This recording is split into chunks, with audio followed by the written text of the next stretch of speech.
Hi everyone, welcome back to Ria's collection. Today I will be making some crepes as an after school snack for my kids. Let's begin. Into my blender jar, we're going to add in an egg,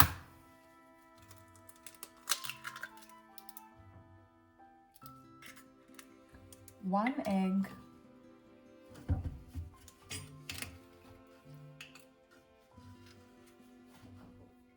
(325 mils of milk, some flour, 150 grams,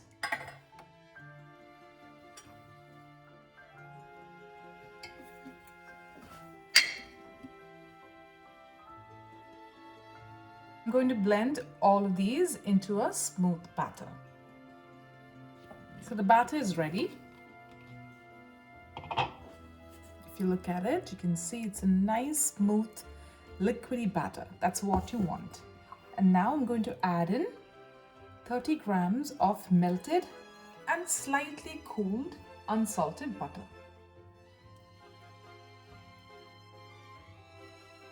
Just going to quickly give it a mix, just so that everything combines well.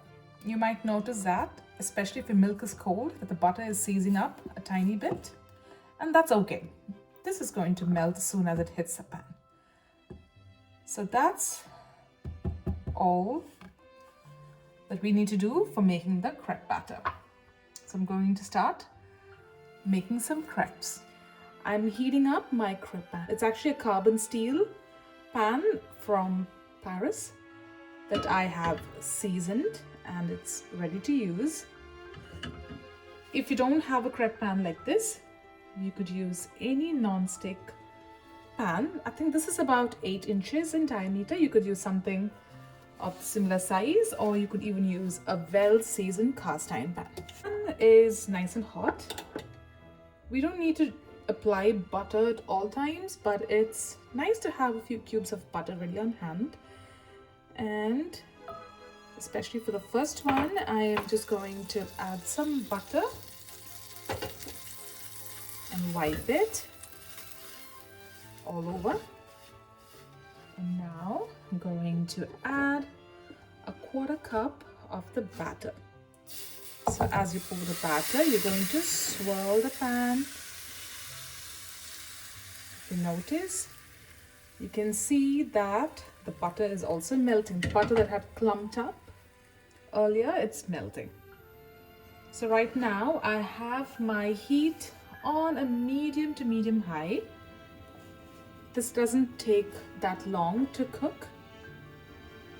As soon as the top is dry, you can take a sneak peek at the bottom. If it's golden brown, it's ready to be flipped. Yes, I'm gonna flip this over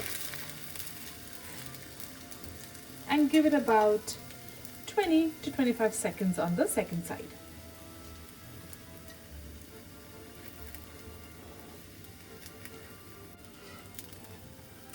And it looks done. If you look closely, you will notice that they have golden brown spots, and that's what you're looking at. So I'm going to take it off of the heat. So it's best to pour about a 1/4 cup of batter into the center and then immediately swirl the pan so that it covers the base of the pan fully.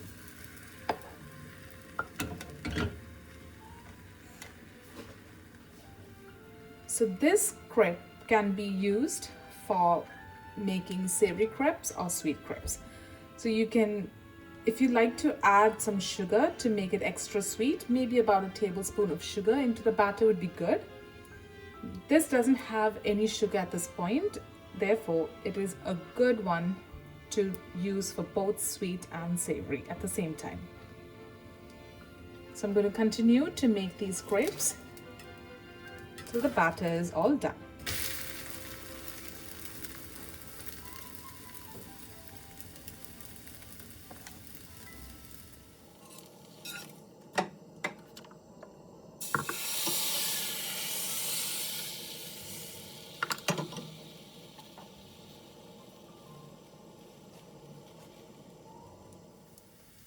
So this is my very last crepe and my 10th one.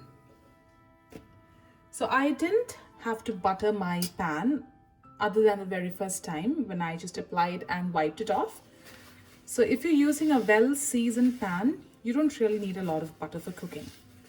So do according to how your pan is. And for this size of a pan, I've got 10 crepes. Depending on how big or small your pan is, the yield will vary accordingly. If it's a larger pan, lesser number of crepes. If it's a smaller pan, more number of crepes. Don't they look beautiful? So here they are. Don't they look beautiful?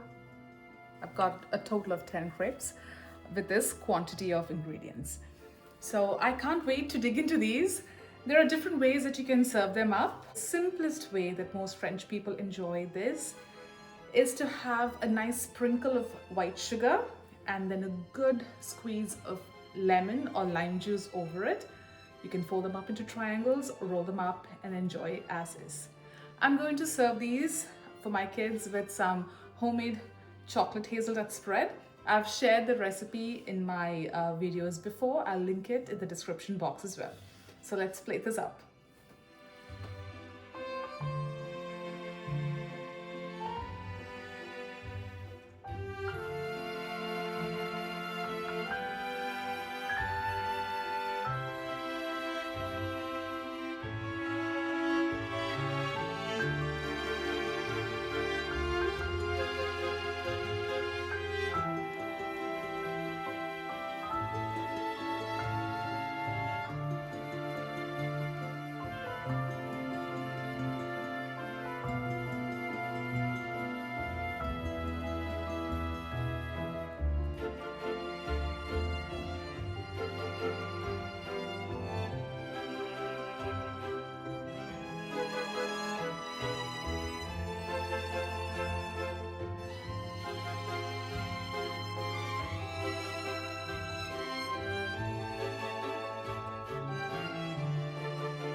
To make it a bit more prettier, I have actually sprinkled a little bit of powdered sugar on top.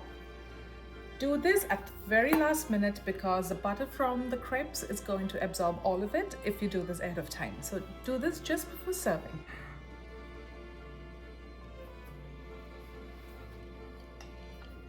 Super light, maybe not light in calories, but for the mouthfeel, it's very light. So give this recipe a try at home, and when you do, don't forget to come back and let me know how you liked it. I will see you soon with another video. Until then, bye.